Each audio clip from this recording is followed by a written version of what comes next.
I'm the Laurentiu Spilca, the author of Spring Security in Action and Spring Quickly, and today again we're going to discuss in the third episode of Spring in Winter how to write properly our unit and integration tests in a Spring application, and we'll do it in a full hands-on session. So with that being said, let me share you my screen and we'll start by discussing an application, and this is a very small application I did just before our stream to prove the way we can implement our unit tests, and we will use it as our application to be tested. It's a very small application, as I said. You only have two controllers. I will start by describing you the class design and the architecture of the application. As some of you have already noticed, you see it's actually a very simple Spring Boot example. I'm using the latest version of Java, which is Java 15 at the moment, but that's less important.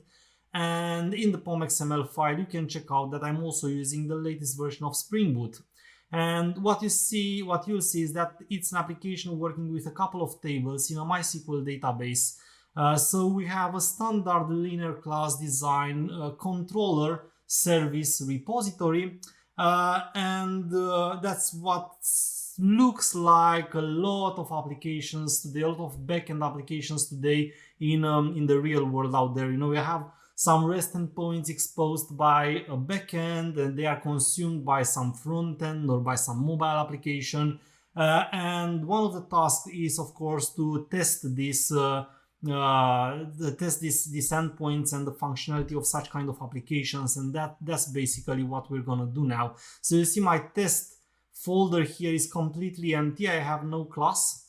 We're not going to work all the unit and integration tests for the app because you're gonna be bored if we just repeat a lot of things. Anyway, developers usually get bored of writing unit tests, which makes unit tests difficult because unit and integration tests in general, they are easy to implement, but they are very boring. And I understand you if you consider them boring. I do also consider them myself, but they are necessary.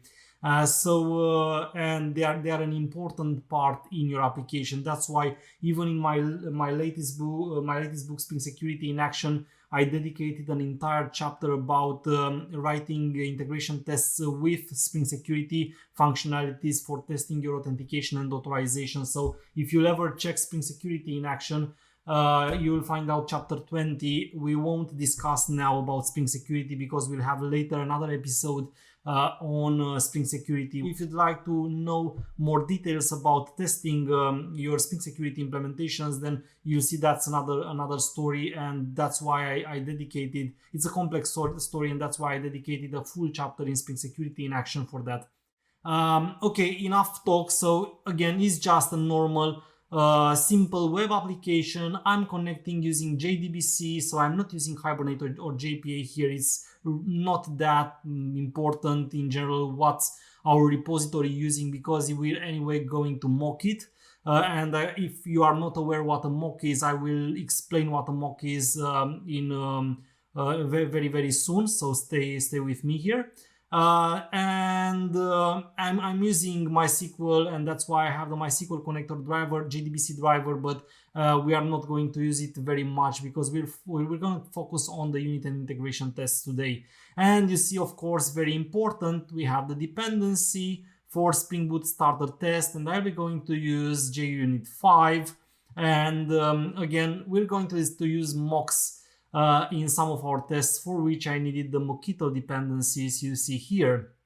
So with that being said, let's go a little bit through the endpoints of our application to see what we're going to test, and then go straight into implementing the three main mostly used kinds of tests in Spring applications. And I will drive you through how to write such tests and explain you the characteristics of each of these kinds of tests. And then I will also tell you which are the best practices, when should you use a specific kind of test, and the fact that you shouldn't duplicate the testing logic as well, that's important.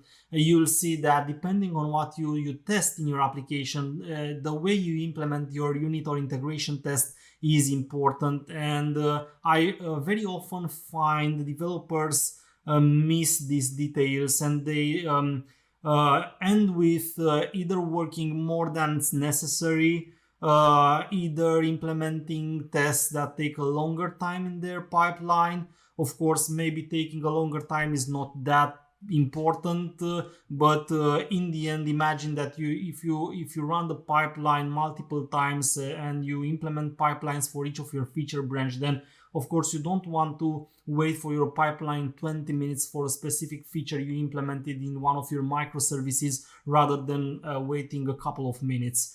So it might be relevant in terms of not always want to take a break every time you run your pipeline to wait for a specific feature to be deployed, and that's where implementing the unit tests to be also efficient is important as well. And you see that depending on how you write your unit or integration tests, you might make them more efficient or less efficient in terms of your pipeline running. So we're going to discuss some things that are really relevant today for your real world implementations and the things, the tests you write in your applications in production apps. That's why I prepared already the application, and I'm not writing it as usually. Usually you see me writing applications on the spot, but now because I want you to focus specifically only on the unit tests, I wrote the application previously. So you see it's very simple. It has two controller classes. They are simple REST controllers. The destination controller is used, it is defining an endpoint that is accessible via HTTP post, and you can use it to store a specific destination. I like to remember those times where we weren't living in a pandemic world, and I was able to travel for winter holidays, so that's why I'm nostalgic about that. So you see my application today is about not only holidays but destinations where you can travel. Yeah, with this endpoint, which is basically directly linked to the /destinations path you see as a prefix with request mapping on my controller, you will be able to add a destination. And you see when I add a destination, then I will of course call a service to create. That's the business logic behind. I will show you the service immediately. But then when I get a saved destination, I put it on the body of my response, and then I send also a status of HTTP 201 created 201 if I remember correctly. Hope I'm not mistaken. I'm usually mistaking 201 with 204, but yeah, we'll see immediately. It's irrelevant. And that's when we create this destination, we add it into the database. Oh, sorry, this is only a mapper. I will tell you immediately why. When we create the destination, this is the method inside my service. You see, this is basically only a service class marked with transactional, because the use case I want it to be on one transaction, and that's the transaction will automatically be opened by Spring when the create method is called, and will be closed by Spring at the end of the method. If of course the transaction will be committed if of course we don't have any exception, any runtime exception. That's by default in Spring. And here you see we call the create. So the full logic of this method is we are checking if the destination with that name already exists in our database. If it already exists, then we throw a duplicate destination exception. So we throw an exception in case we already have the destination. And in case we don't have it, then we simply create and return the destination. The destination is created in one of our two tables in a database. We have a couple of tables. One of the tables is storing the destinations, and the other one is storing the holidays. And we consider a one-to-many relationship between holiday and destination. So you might have one destination for multiple holidays. You can see also the create method. Again, I show you the create method and the repository, but it's not that relevant. Just for you to see it, it's only inserting. I'm using JDBC template, as I've told you from the beginning. I'm not using JPA here. I'm just using JDBC template. And this is only an insert into the database. But again, as you will see, because we are not focusing now on the repository itself. It's not really relevant what and how the repository is implemented. You just can consider that's doing the right thing, and I promise you it's actually doing the right thing, so it's not a problem with that. But we will focus on the test. So you have this, all the methods sending queries that are either retrieving data from the database, like checking a destination by name or checking a destination by ID, and inserting the destinations, as well as a second repository I have for the holidays, which is basically doing merely the same thing, inserting a holiday, in this case, in the database. So they are simple repositories using JDBC template to store the records into one of the two tables I have. So it's just, again, our application is a controller service repository application. That's we're going to test actually. So let's go into the tests. First of all, I like to create here the package that's called plain tests. I'm creating a package that's called plain tests because the first test we're going to create are classical unit tests. I'm going to start with a class that's very simple here. We have a notification service, and this is a dummy service. You see, it doesn't have any dependencies. I have especially created it like this to have no dependencies. You can just imagine, of course, in a real world scenario, this notification service would be an object that's sending a notification to the user when they require a visa for a specific destination they want to go.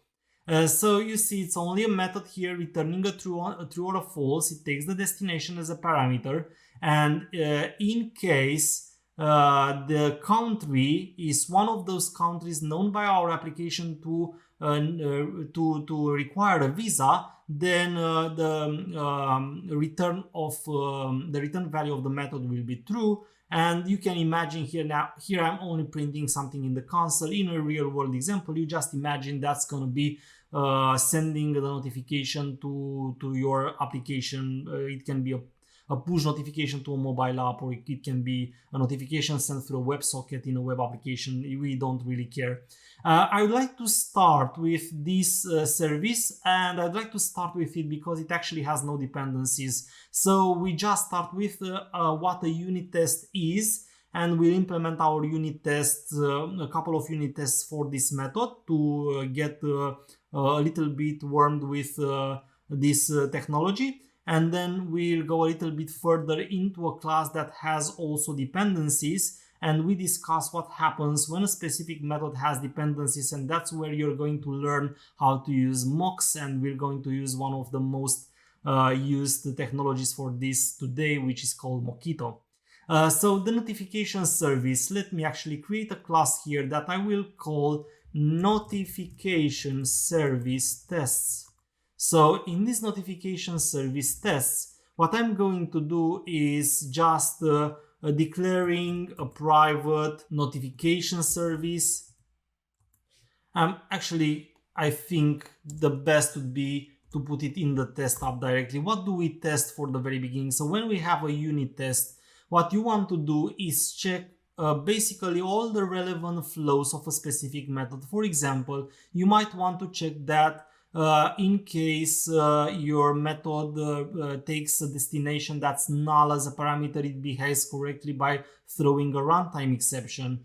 Or you might want to check that if the destination is not null but is not part of the list, the visa required will be false. And of course, the third, maybe important in this case, flow would be that if the destination requires a visa, then the method returns true. And in sometimes we'd also, like when we have a here we would probably have a dependency in a real world example. So in this case, you'd probably want to test as well that a dependency is called, but that's something that I will show you in the next example. So I'm starting with this very simple one now. So let's say we say public void, and our test is test sending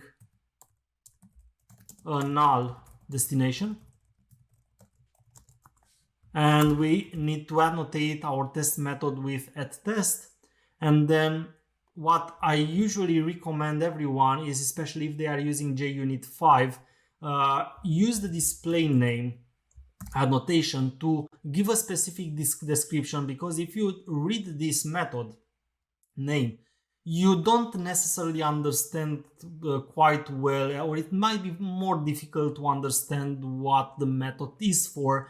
You don't, in a real world scenario, you don't necessarily know all the scenarios. So now maybe it's easier because I've just explained the scenario, so it's easier to read the name and understand what it is. But imagine in a real world scenario, you might not necessarily know it up front. So it's very comfortable to actually have a more detailed description. So I usually recommend developers to use the display name annotation to give a specific, more detailed description for the unit test. Because if you don't use the display name annotation, then the name of the method will be the one taken. And I've seen this anti-pattern of developers writing huge name for their tests just because they try to put everything in the name of the method. But trust me, understanding a name of the method that's 300 characters long is not necessarily easier. So writing just a sentence here, or maybe a couple of sentences in the display name, describing nicely what happens and why is this test for, is much better. And this is one of the first pro tips you learn from this presentation of today. Use the display name where possible so that you correctly describe the scenario tested by your unit test. Of course, today expect I'm not using display name for the next methods, just because I want to avoid spending time in this presentation unnecessarily. But in a real world, in a production app, I would actually use display name for all my tests. So here I can say test that the notification service method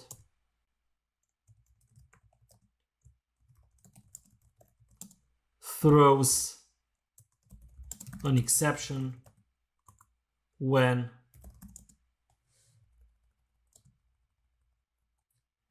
the destination is sent as null. Anyway, it might be rephrased to be a little bit nicer, but I just wanted to prove you what this means. And now, of course, when you run your test, which by the way, you run it either by clicking here on these arrows, which will run all the tests in the class, either by running a specific test. Sometimes we want to run for all the project by right-clicking on the name of the project and run all the tests of the project. I will just run them from here now, and you will see that my test is doing nothing, I know, but I want to show you that display name works and that you will basically see it here. And if you have, see, this is the display name here, which you can nicely read the sentence that describes our scenario. So when a test will be failing, it's much easier to simply read the longer description in the display name. And that's going to be also in a report. If you are configuring some kind of a plugin for your Maven or Gradle project to put them in a report, like a Jacoco report, you will see this description as well there. And again, when you see the report, it's again much easier to simply read and see which were the tests that were failing. Again, what I'm going to do here is just a simple plain, how I call it, unit test that's not referring to any dependency. So my notification service, new notification service will call the method send notification for Visa. And I'm testing, of course, what happens when I send a null. So when I send null, what I do expect is that the method throws, so I'm using the assert throws method here, which I have to import it. And it has two parameters. One of them is the exception that is thrown. And the second is, of course, an executor that calls the method to check. By the way, you see me here, I'm throwing runtime exception, which is not necessarily, I would say, good practice in a real world scenario. Mind that sometimes I do hurry when I'm writing examples and I'm not necessarily implementing all the things in the right way. Like in this case here, I'm directly throwing a runtime exception, but remember that in a real world scenario, you should always have a custom exception that's nicely describing that situation that you consider exceptional. So don't use runtime exception as I've done here in your case. But anyway, use a runtime exception, but it will be a custom exception of your own. And in my case here, you can see that now when I will be running this, I should see that the check remains on green because I expect that send notification for Visa will indeed throw an exception, a runtime exception, when the destination is null. And you see that indeed my test it is correct, which means that the method behaves as I expected. And that's the first scenario. So what we did by now, we actually tested what's by here when I'm actually throwing the exception. Now let's test what happens if a visa is not required. So in my case, you see that a visa is required if the country is one of those in this static list. I made it here for our example: USA, Cuba, and Thailand. And let's say we want to have a case in which a visa is not required. So in this case, I will simply create another method that I call test sending notification for visa not required. And again, it doesn't really matter how you name your method now, because as I discussed a little bit earlier, you will always, now I'm not doing that anymore because I want to spare the time, but you will always in your real world examples use the display name annotation, so you make sure you have a nice description here. So keep that in mind always. And now look what I'm doing. I'm gonna call again the method, but this time I'm not expecting an exception. What I will be actually doing, I will be sending a destination D, new destination, and I make sure that the country is not one of those that you have seen in the first list. So I'm going to just make sure that I'm on the case where a visa is not required. So this case here where in the method, in my method flow, it doesn't go through this if here. So that's basically it. So what country should we place here? Say it's France. So we have France. We don't need for France a visa, and that's when I'm going to say result, and I want to check that the result in this case is false. So I use an assert. When I'm writing unit tests, mind which is the assert false in this case, which is the flow. The flow is basically have some prerequisites, call the method, validate that the behavior is the one expected. So that's what you do every time. These are the main 3 steps you every time have to think about when you write a test, either unit or integration test. So you have some prerequisites. In my case, the destination is a specific destination. Then you call the method you want to test, and then you assert the result. For example, in this case, you want to make sure that the result is false for France. That's because in our applications logic for this country, we don't require a visa. So again, running my both tests now, we should see that both of them are green, and that's testing 2 of 3 important flows in our application. See? Of course, you see the difference. That's even better here. You see the difference between having the display name and not having the display name. So you see how ugly the name of the method is here. And if you see this on a report, on a unit test report, and you try to read it and understand what scenario is this method covering, it's of course, and you have to agree with me, much more difficult than reading a nice sentence like this one here where we use the display names. That's why I'm recommending you using the display name whenever is possible, all the time actually.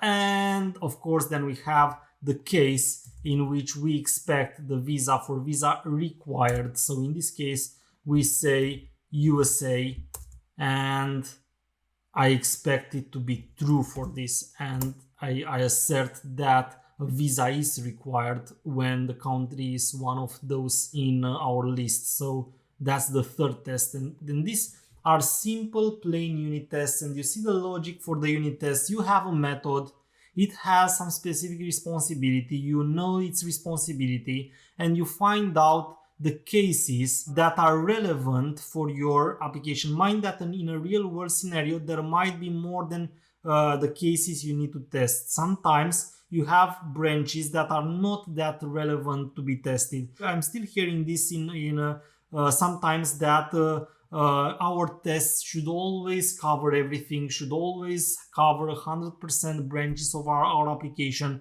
And my advice for you is not take a target of the percentage in the percentage you want to cover.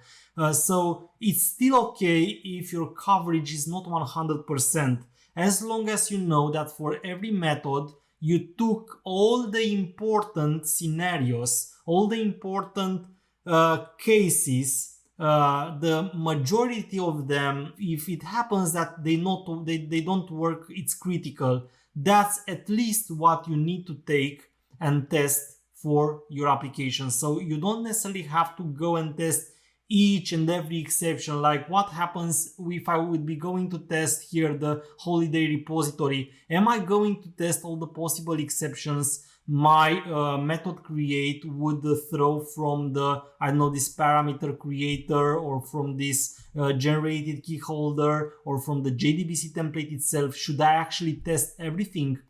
That's, of course, not only questions that you ask yourself on a repository. You ask yourself these questions in any kind of implementations you have, because you will find out that sometimes it's irrelevant to test absolutely all the cases. But it's very relevant to always find out which are the important ones that are critical for the functionality of your application, and test all those cases. Because then what's the benefit of it? When you will go back and you have to implement a new feature, you will have to change code and use code that already exists as well. So when adding new code and changing code that already exists to solve a bug or implement a feature, you want to make sure that if you affected some critical functionality of your application, something that already exists in your application, you want to make sure that you find it out in the development and you don't ship it to your customer. So the tests will automatically, when running them, and especially because you will put them, you will configure them to be automatically called on your pipeline. They will notify you if you broke something in the existing functionality of the application, and then, being that you are notified in the development stage, you will be able to solve the issue and always deliver the new features together with code, with the features which stay in place the way they should in your app. That means they are still working and you don't break something that already exists in your application. That's very important.